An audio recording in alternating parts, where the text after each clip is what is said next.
Hello, in this video I'm gonna show you how to enable console comments and show you a few of them for VRising. So in order to do that, we'll need to click on our options right here, then enable console like this. It's the general setting right here, console enabled. Now we're gonna move and jump into our game, and I'm just gonna show you the few comments. So here we are in the game, and now in order to access our console commands, press the tilde key, and right here the console will pop up.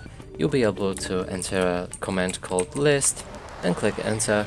That way you'll see all of the comments for the game. Now simply enter any of these comments and they will do what they should do. And that's it for this video. Hope you like it. Please consider subscribing to our channel, leave a like and a comment below.